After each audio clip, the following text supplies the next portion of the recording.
Van Eli का geometry model जो है हमने देख चुके थे।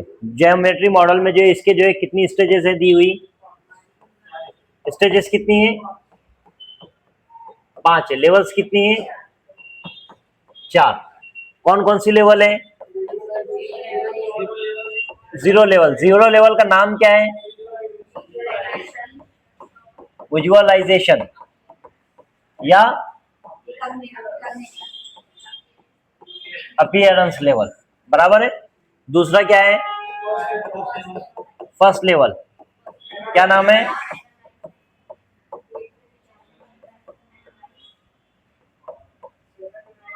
सेकंड लेवल का नाम क्या है,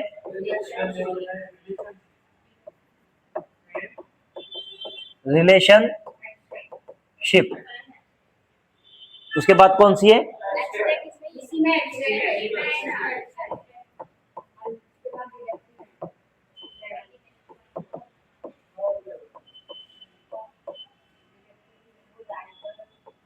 ये सब चीजों से जो है ना एग्जाम में सवाल आए, ठीक है। थर्ड लेवल कौन सी है,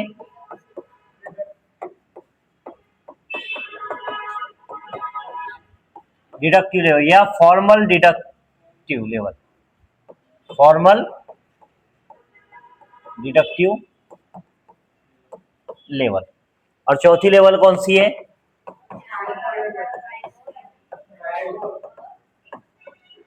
राइगोर और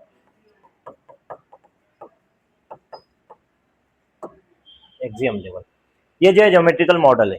ये ज्योमेट्रिकल मॉडल में जो है सवाल किस तरह पूछता है कि सबसे पहले ये स्टेप्स के ताल्लुक से पूछेगा कि कौन सी स्टेप है ये, इसकी तरतीब क्या है, पहली स्टेप कौन सी है, सेकंड कौन सी है, आखिरी कौन सी है, ये इस तरह पूछेगा। स्टेजेस कितनी है, लेवल्स कितनी है, ये पूछेगा। ये ज्योमेट्रिकल मॉडल किसने दिया, ये सवाल पूछेगा।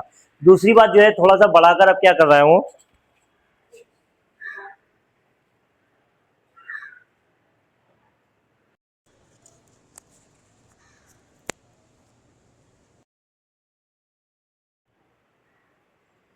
अब बढ़ाकर उसने क्या लेवल बढ़ा दिया है कि जैसे जो है बच्चे को जो है कोई एक एग्जांपल देता है। एग्जांपल किस तरह की देगा कि एग्जांपल जो है इस तरह देगा कि एक बच्चा जो है अपनी नोटबुक को देखता है और बताता है कि अरे सर ये तो जो है ये जो रेक्टेंगल है या जो है स्क्वायर है ये मेरे नोटबुक की तरह दिखता है। किसी की तरह दिखना तो वो कौन सी है, विजुअलाइजेशन, रिकॉग्निशन या अपीयरेंस लेवल। इसको एक और नाम है रिकॉग्निशन लेवल, ठीक है। जैसा दिखता है उसकी बुनियाद पर बच्चा बताता है तो वो क्या है, रिकॉग्निशन लेवल, ठीक है। दूसरा जो है बच्चा क्या करता है, सवाल जो है देता है इस तरह से कि जैसा जो है एक मुसल्लस है, सर इसके 3 जिले हैं इस वजह से ये मुसल्लस है, इसके 4 जिले इस वजह से ये क्या है, स्क्वायर है या फिर रेक्टेंगल है। तो ये क्या कर रहा है, एनालाइज कर रहा है। ये कौन सी लेवल है इसकी, पहली लेवल, क्या नाम है उसका, एनालाइज कर रहा है। यही लेवल को जब जो है थोड़ा और आगे बढ़ जाता है तो बच्चा सवाल करता है, जैसे मिसाल के तौर पर कि इसमें जो है 3 जिले वाली है और वो 4 जिले वाली है, समझ में आया। ये 3 जिले वाली जो है शक्ल है ये मुसल्लस है और ये 4 जिले वाली शक्ल क्या है, ये मुस्ततिल है। ये प्रॉपर्टी की बुनियाद पर उसने दोनों को अलग अलग कर दिया। ये कौन सी है, एनालाइज लेवल है। लेकिन जब दो चीजों के बीच में रिलेशन बताता है, जैसे मिसाल के तौर पर जो है ये मुसल्लस है और ये मुस्ततिल है और ये मुरब्बा है, इसमें भी जो है 4 जाविये होते हैं और इसमें भी 4 जाविये होते हैं, इसमें 4 जिले होते हैं और इसमें भी 4 जिले होते हैं, इसमें 4 एंगल है, राइट एंगल होते हैं 90-90 के, और इसमें भी जो है 4 साइड्स है। इस तरह का जब रिलेशन बताता है दो फिगर्स के बीच में तो वो कौन सी लेवल है, रिलेशनशिप। उसको जो है दूसरा नाम क्या है, एब्स्ट्रैक्ट, और क्या नाम है उसका, इनफॉर्मल डिडक्टिव लेवल, इनफॉर्मल। उसके बाद की लेवल आती है डिडक्टिव लेवल, इसको दूसरा नाम है फॉर्मल डिडक्टिव लेवल, ठीक है। एक पहली इनफॉर्मल, दूसरी फॉर्मल। इसमें क्या करता है बच्चा, यहाँ पर जो है वो क्या करेगा, ऐसी दो चीजों के बारे में, जैसे फिथागोरस का मसला है उसको साबित करेगा। जब जो है 9-10 में पढ़ते थे तो एक जो है 30-60-90 का जो है जाविये का रहता था, 45-45-90 के जो है जाविये रहते। ये थ्योरम को जब वो प्रूफ के साथ में साबित करता है तो वो कौन सी लेवल पर है। और जब खुद कोई चीज की डेफिनेशन निकालता है, कोई जो है इक्वेशन देता है या कोई नया जो है थ्योरम निकालता है फिथागोरस के, इनके जैसा या आइंस्टाइन के जैसा, तो वो कौन सी इस पर है, ट्राइगोन लेवल पर है। ठीक है, अब उसके बाद जो है नेचर ऑफ मैथमेटिक्स।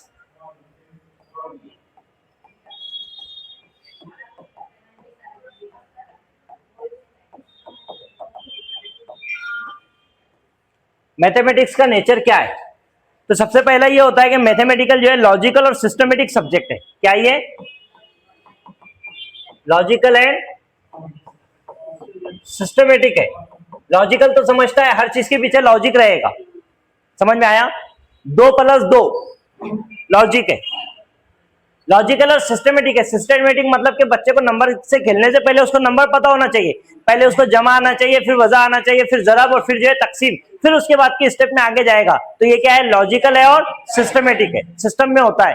इसके लिए एक और वर्ड होता है जब हम पढ़ेंगे मेथड, तो यूरिस्टिक। किस पर है ये, बेस्ड ऑन लॉजिक, और क्या है, डिडक्टिव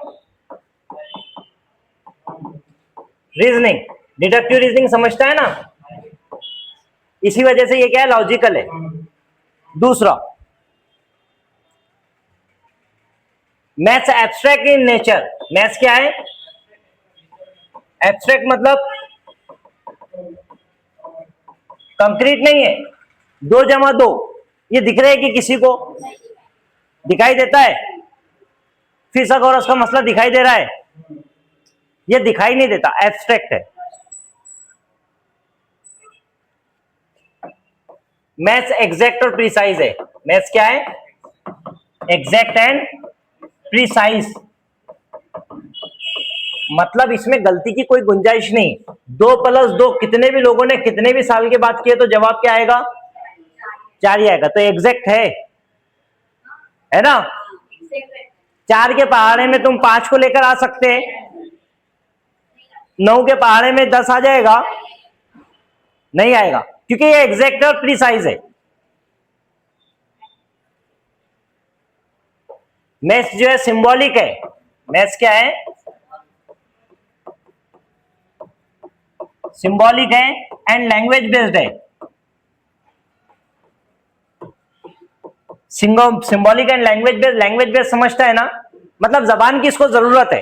हालांकि मैथ्स की खुद की अपनी जबान है, लेकिन उससे पहले उसको जो है जबान की जरूरत है, क्योंकि कोई भी इंसान जो है सिर्फ मैथ्स तो इस्तेमाल नहीं करेगा, जबान के जरिए ही मैथ्स इस्तेमाल करेगा।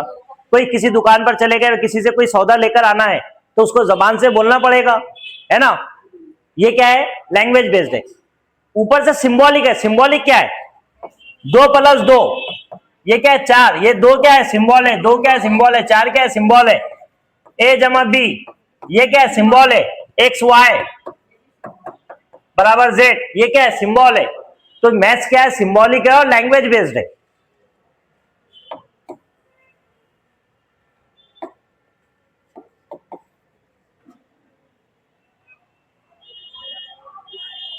मैथ्स जो क्रिएटिव सब्जेक्ट है।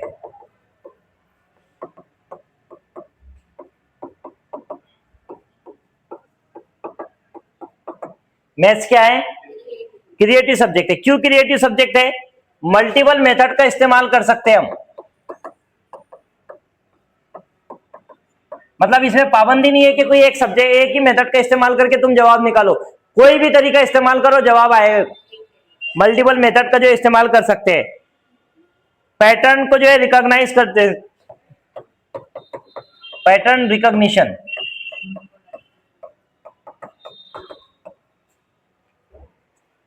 पैटर्न को जो है हम पहचान सकते हैं, डिस्कवरिंग रिलेशनशिप, और क्या करते हैं,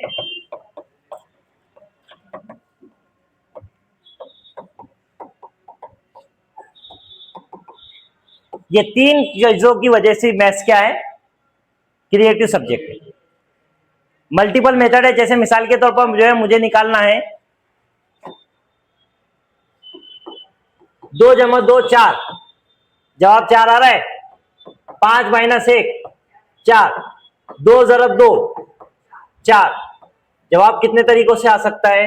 कई तरीकों से। समझ में आया? पैटर्न रिकॉग्निशन यहां पर जो है मैं बताता हूं, 2 4 6 8, आगे क्या आएगा? पैटर्न तुम्हारे समझ में आ गया? डिस्कवरिंग रिलेशनशिप, 2 के और इसके बीच में क्या रिलेशन है, इसके बीच में क्या रिलेशन है, इसके बीच में क्या रिलेशन है। अब बताओ इसमें से अलग क्या है, क्यों? समझ में आया? तो ये क्रिएटिव सब्जेक्ट किस वजह से?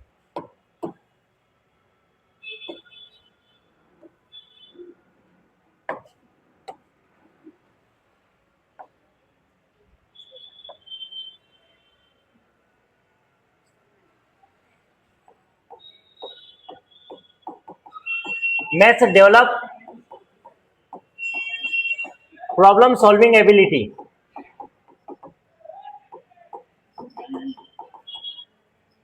मैथ्स क्या करता है? प्रॉब्लम सॉल्विंग एबिलिटी बूस्ट करता है, डेवलप करता है बच्चे के अंदर। जैसे मिसाल के तौर पर बच्चे को जो है कोई तुम प्रॉब्लम दे रहे तो बच्चा उसको सॉल्व कर रहा है, तो उससे प्रॉब्लम सॉल्विंग उसकी क्या हो रही है? डेवलप हो रही है। अब इसको जो है कुछ चीजें जो है इसमें जो सवाल पूछता है, इसके पूछता है कि इसकी स्टेप्स क्या है प्रॉब्लम सॉल्विंग की। तो सबसे पहले क्या? Understand the problem. पहले क्या करेंगे? प्रॉब्लम को समझेंगे कि डायरेक्ट हल करना शुरू कर देंगे, है ना? तुम्हारे को यहां से जो है घर जाना है, बाइक खराब हो गई, तो प्रॉब्लम क्या है? घर जाना कि बाइक खराब होना? बाइक खराब नहीं होती तो रुक जाते। तो तुम्हारा जो है ना जो प्रॉब्लम है वो उसका पता होना जरूरी है कि पहले जो है प्रॉब्लम को समझे क्या है। जैसे मिसाल के तौर पर मैं बोल रहा हूं 2 जमा 2, तो प्रॉब्लम क्या है? जमा करना है। समझ में आया? पहले प्रॉब्लम को समझना, उसके बाद क्या करना? Planning strategy. फिर उसके बाद में क्या करेंगे? कोई एक प्लान तैयार करेंगे क्या करना है। उसके बाद एग्जीक्यूटिव स्टेप्स। फिर जो है जो प्लान तैयार किया उस पर अमल करना, एग्जीक्यूट करना और चेकिंग रिजल्ट। फिर उसके बाद में क्या करना है? चेकिंग रिजल्ट चेक करना कि मैं जो है कामयाब हुआ या नहीं हुआ। फर्ज कर लो जो है लिफ्ट खराब हो गई, ये प्रॉब्लम है। अब प्रॉब्लम का पता कैसे लगाएंगे? पहले समझेंगे ना लिफ्ट का प्रॉब्लम खत्म, लिफ्ट का खराब होना प्रॉब्लम, इसको तुमने समझ लिया कि ये प्रॉब्लम है। अब उसके बाद में तुमने जो है अब तरीका निकाले कि या तो मैं सीढ़ियों से जाऊं या फिर किसी टेक्निकल को जो है टेक्नीशियन को बुलाकर जो है सही करवाओ। ये तुम क्या कर रहे हैं? प्लान तैयार करी है, स्ट्रेटेजी, प्लानिंग द स्ट्रेटेजी। फिर उसके बाद में एग्जीक्यूटिव स्टेप्स, तुमने दोनों में से किसी एक ऑप्शन को चूज किए, उसके बाद में उसको जो है तय कर लिए, नहीं मैं टेक्नीशियन को ही बुलाऊंगा, मैं हूं महाराजा, मैं तो नीचे उतर कर जाऊंगा। समझ में आया? अब टेक्नीशियन आया, टेक्नीशियन ने क्या किया? सुधारा। अब उससे सुधरा तो उसका रिजल्ट क्या होगा? ये जो तुमने सुधारने के लिए उसको बुलाया, स्टेप लिए, वो है एग्जीक्यूटिव स्टेप्स। मतलब तुमने तुम्हारे प्लान पर अमल किए, उसने सुधारा, सुधर गई तो रिजल्ट पॉजिटिव, नहीं सुधारा, नहीं सुधरी, नेगेटिव। मतलब रिजल्ट को जो है चेक करना। तो प्रॉब्लम सॉल्विंग की 4 स्टेप्स होती है। प्रॉब्लम को समझना, प्रॉब्लम के लिए प्लान तैयार करना, एग्जीक्यूट करना और रिजल्ट चेक करना। स्टेप्स पूछता है सवाल पेपर में।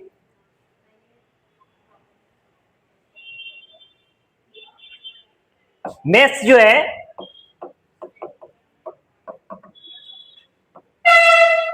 क्यूमुलेटिव होता है। क्यूमुलेटिव रिकॉर्ड सुने? क्या बोले?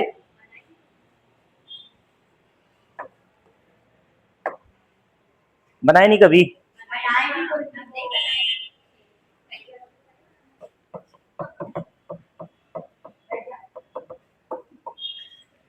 मैथ्स क्यूमुलेटिव होता है और हिरार्कियल होता है। क्यूमुलेटिव मतलब कि एक के ऊपर एक जो है बिल्डअप होते जाता है। पहले में क्यूमुलेटिव रिकॉर्ड बनाए तो वो 8वीं तक चलेगा, 10वीं तक चलेगा। ये क्या है? क्यूमुलेटिव रिकॉर्ड है, तरतीब ब तरतीब जो ऊपर चलते जा रहा है। इसी तरह जो है हिरार्कियल है। हिरार्कियल का मतलब क्या है कि मतलब ये स्टेप बाय स्टेप होता, स्टेप बाय स्टेप। इसको सिक्वेंशियल भी हम बोल सकते हैं। क्या बोल सकते हैं?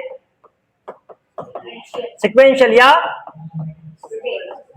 Step by step. मिसाल के तौर पर जैसे मैं जो है पहले जो है बच्चे को जमा सिखाऊंगा, क्या बच्चे को डायरेक्ट तकसीम सिखा दूंगा?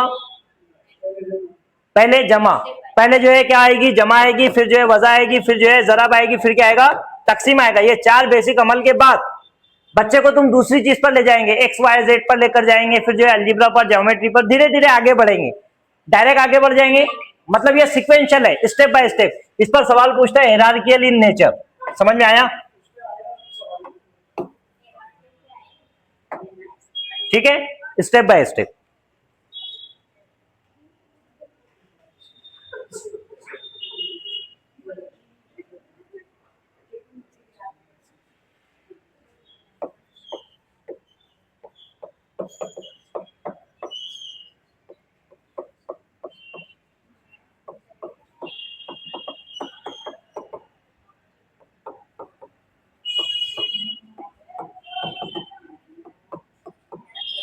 मैथ्स में बायसेस होते हैं क्या?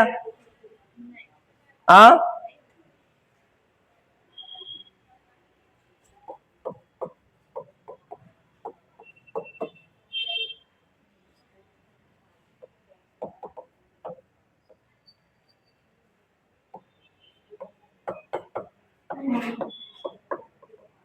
देखो इस पॉइंट का मतलब क्या है, मैथ्स में जो है ना, मैथ्स जो है ऐसा सब्जेक्ट है, इसमें जात पात नहीं होती।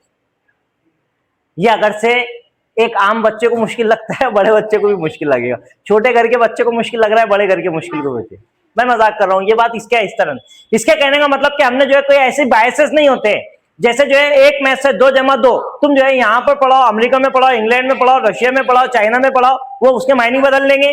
नहीं, वर्ल्ड वाइड क्या है, सेम है।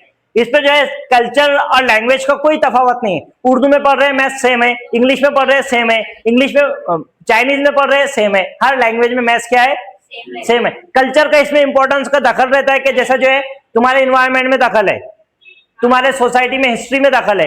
भारत की हिस्ट्री अलग होगी, पाकिस्तान की अलग होगी, चाइना की अलग होगी, मैथ्स अलग अलग है नहीं। तो ये जो है ना एक ही जैसा है, बायसेस से क्या है, फ्री सब्जेक्ट है।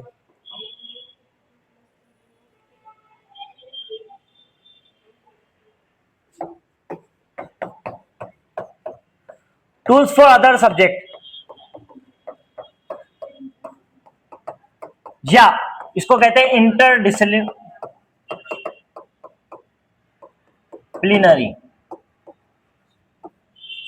ये क्या होता है, इंटरडिसिप्लिनरी सब्जेक्ट है, क्योंकि ये दूसरे सब्जेक्ट के साथ में क्या करता है, कोलैबोरेट करता है। जैसे मिसाल के तौर पर फिजिक्स, कौन सा सब्जेक्ट इस्तेमाल हो रहा है उसमें, maths, accounting maths, commerce maths, science maths, ये दूसरे सब्जेक्ट के साथ में क्या है, जुड़कर पढ़ाया जाएगा। इसको कहते हैं इंटरडिसिप्लिनरी। ठीक है,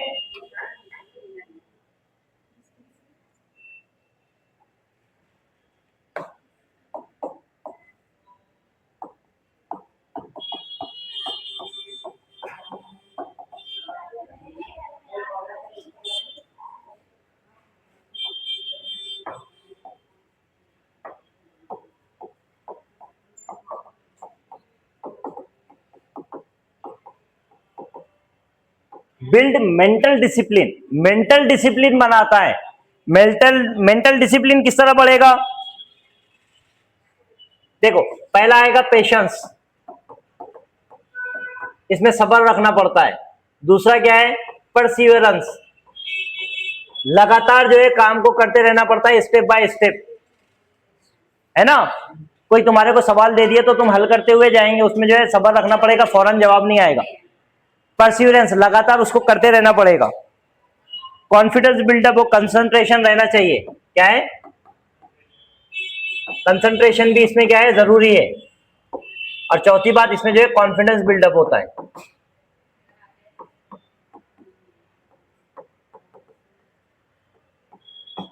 चार चीजों की वजह से क्या है, ये मेंटल डिसिप्लिन को प्रोमोट करता है। इससे बच्चे में मेंटल डिसिप्लिन आता है। क्यों? क्योंकि इसमें जो है पेशेंस लगता है। परसिवरेंस का मतलब होता है लगातार कोई काम को करते रहना, समझ में, तकलीफ हो परेशानी के बावजूद करते रहना, परसिवरेंस। तो परसिवरेंस रहेगा, कंसंट्रेशन जो है लगातार बना रहता है इसमें, और क्या है, कॉन्फिडेंस बिल्डअप होता है।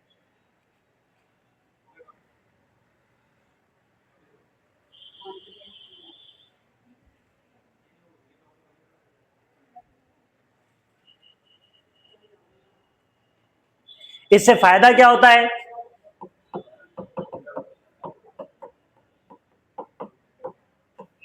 ये चीज से फायदा क्या होता है? बिल्डअप मेंटल डिसिप्लिन से फायदा क्या होगा?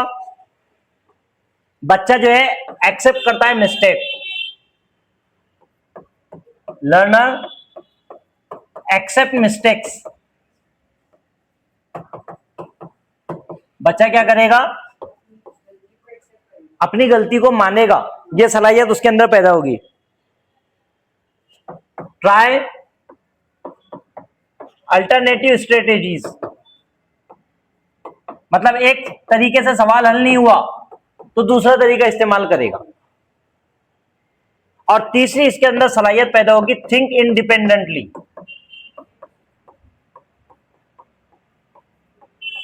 बच्चे में क्या होगा?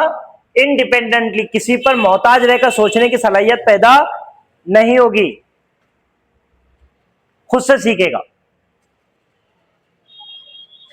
प्राइमरी लेवल पर कैसा रहेगा मैथ्स? हमारी जो है ये पेपर जो है कौन से लेवल पर है? प्राइमरी लेवल पर है। प्राइमरी लेवल पर मैथ्स जो है हमेशा, हालांकि मैथ्स का नेचर एब्स्ट्रैक्ट है, लेकिन प्राइमरी लेवल पर उसको कैसे पढ़ाएंगे? कंक्रीट में पढ़ाएंगे। कैसा पढ़ाएंगे? एक्टिविटी बेस्ड पढ़ाएंगे। और क्या पढ़ाएंगे? नोन से अननोन की तरफ जाएंगे, बराबर है। प्ले वे मेथड कौन सा?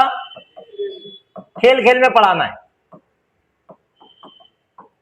प्राइमरी लेवल पर। सेकेंडरी लेवल पर या फिर हायर की हमारे को जरूरत नहीं है।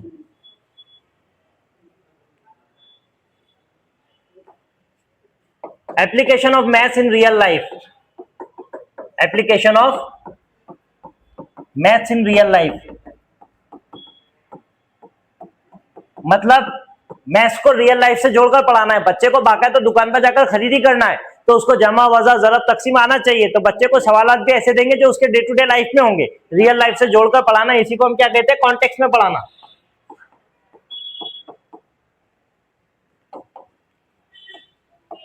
तेरा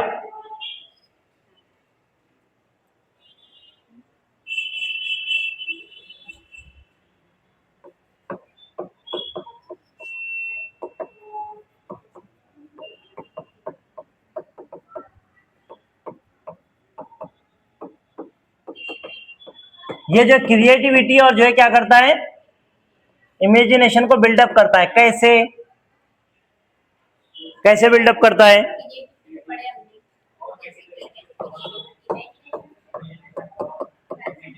multiple methods of problem solving.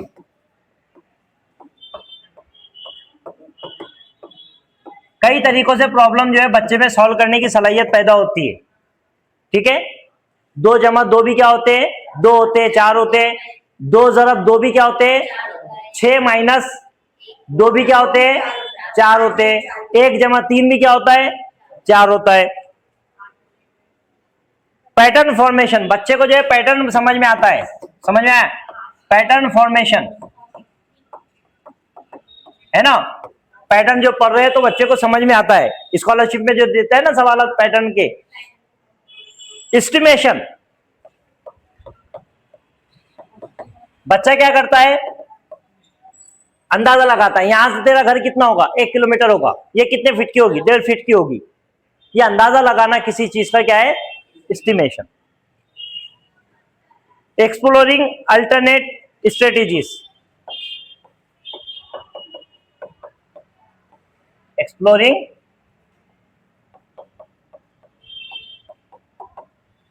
Strategies. बच्चा क्या करेगा? अलग अलग तरीकों से जो है निकालने की कोशिश करेगा जवाब को। वो क्या है? ये 4 तरीकों से बच्चे के अंदर इमेजिनेशन डेवलप होगी और क्या होगा? क्रिएटिविटी जो है डेवलप होगी।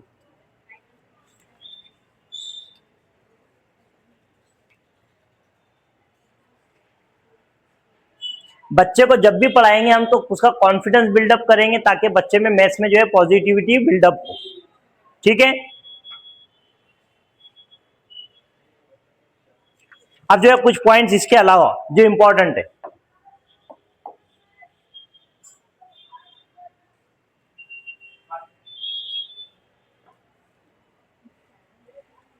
मैथमेटिक्स क्या करता है? Develop reasoning and critical thinking. ये तो समझ में आता है ना? मैथ्स की वजह से क्या डेवलप होती है? रीजनिंग और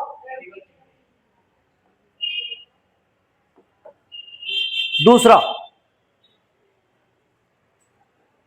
एब्स्ट्रैक्ट। ये जो है मैथ्स जो है एब्स्ट्रैक्ट है नेचर में, बराबर है। तो इसको जब प्रेजेंट करेंगे तो पहले कंक्रीट फॉर्म में जो है प्रेजेंट करेंगे। जैसे मिसाल के तौर पर बच्चे को हम जो है गिनती सिखा रहे हैं 1 2 3, तो नंबर का इंट्रोडक्शन नहीं देंगे बच्चे को, क्या करेंगे? पहले चीजों का इंट्रोडक्शन दें। इसी को इंग्लिश में क्या कहते हैं? कंक्रीट को मैनिपुलेटिव्स, मैनिपुलेटिव्स, कंक्रीट ऑब्जेक्ट। समझ में आया? जैसे मिसाल के तौर पर तुमको जो है 2 शेप देना है, बच्चों के हाथ में बाकायदा 2 शेप देंगे, तो वो क्या है? मैनिपुलेटिव्स, रियल ऑब्जेक्ट, कंक्रीट ऑब्जेक्ट बच्चा जिसको जो है छू सकता है, देख सकता है, समझ सकता है।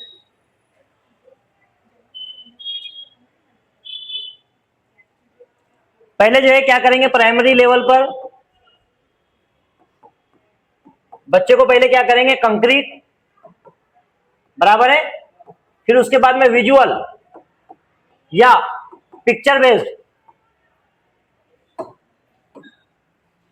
या फिर उसके बाद में एब्स्ट्रैक्ट पर लेकर जाएंगे। समझ में आया? बच्चे को पहले कंक्रीट, फिर पिक्चर बेस्ड, फिर उसके बाद में एब्स्ट्रैक्ट पर लेकर जाएंगे। मतलब जो है बच्चे को पहले जो है क्या करेंगे? गिनती पढ़ा रहे हैं, बच्चे को पहले 1 2 3 बीट्स दे दिए, शेप दे दिए, या कोई फल या दूसरी चीजें के बारे में बता दिए। फिर उसके बाद में बच्चों को फोटो बताई, ये देख इसमें 3 पिक्चर देख रहे हैं, तेरे हाथ में 3 चीजें हैं। समझ में आया? मतलब एब्स्ट्रैक्ट थिंकिंग और कॉन्क्रीट थिंकिंग के बीच का जो ब्रिज है, मैथ्स नेचर में कैसा है? एब्स्ट्रैक्ट है। हम पढ़ा रहे क्या? कॉन्क्रीट। तो हमारे को लेकर कहां जाना है? एब्स्ट्रैक्ट पर। तो एब्स्ट्रैक्ट और कॉन्क्रीट के बीच की जो दीवार है, समझ में आया? इसको टीचिंग एड से पूरा करते हैं हम, वो है मैनिपुलेटिव्स। समझ में आया? मतलब जो है पिक्चर बेस्ड जो है, ये दोनों के बीच का क्या है? ब्रिज है। ये दोनों के बीच का ब्रिज क्या है? समझ में आया? तो अब ये पिक्चर बेस्ड क्या है? ये टीचिंग एड्स। समझ में आया?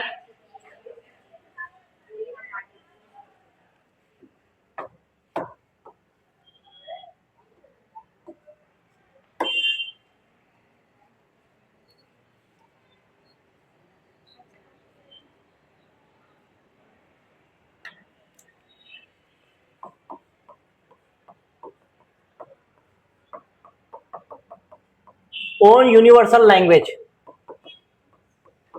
इसका मतलब समझ में आया क्या? मैथ्स की अपनी खुद की यूनिवर्सल लैंग्वेज है। 2 जमा 2 अगर से भारत में होते तो दुनिया के हर हिस्से में 2 जमा 2 4 ही होंगे, तो उसको बोलते हैं यूनिवर्सल लैंग्वेज है खुद की। इससे जो है क्या प्रोमोट होती है? Promote divergent thinking. Divergent thinking क्या है? Out of the box. किसने दिया था? JP Gilford. कन्वर्जेंट थिंकिंग और डाइवर्जेंट थिंकिंग का कंसेप्ट किसने दिया? जेपी गिलफोर्ड ने दिया।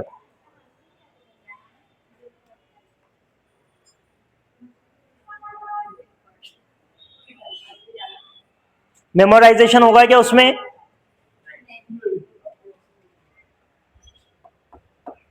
Conceptual clarity, not speed. बच्चे का सिलेबस खत्म नहीं करवाना है, बच्चे को समझ में कितना है इस पर ध्यान देना है। कंसेप्चुअल क्लियरिटी या कंसेप्चुअल बिल्डिंग या कंसेप्चुअल मैपिंग, तीनों लफ्ज एक ही चीज के लिए इस्तेमाल होते हैं।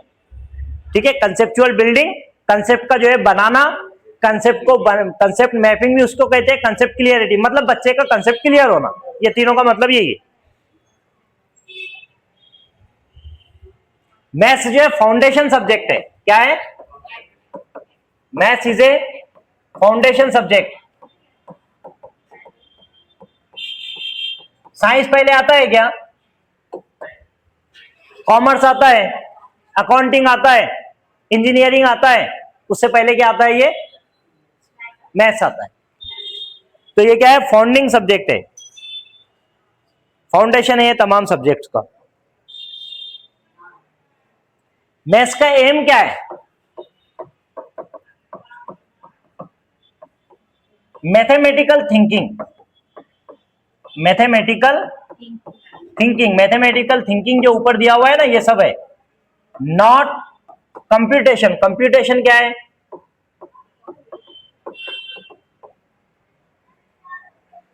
क्या है कंप्यूटेशन? नहीं, कंपटीशन नहीं, कंप्यूटेशन। कंप्यूटेशन का मतलब होता है गिनना, कंप्यूट का मतलब है गिनना, उसी से लफ्ज बना है कंप्यूटर। समझ में आया? मतलब गिनना, बच्चों को याद नहीं कराना है, रट्टा नहीं मारने लगाना है। समझ में आया? बच्चे का क्या है, उसके अंदर जो है एक साइको एब्स्ट्रैक्ट थिंकिंग पैदा करना है, इंडिपेंडेंट थिंकिंग, कि बच्चा खुद से चीजें हल कर सके, और ले जाना कहाँ है उसको? एब्स्ट्रैक्ट एक्सियम वाइगर लेवल पर, वो जहां तक भी पहुंचे।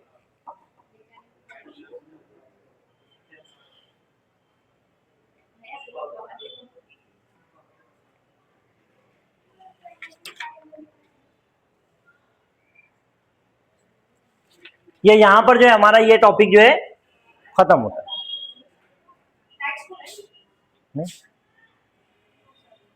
एक मिनट।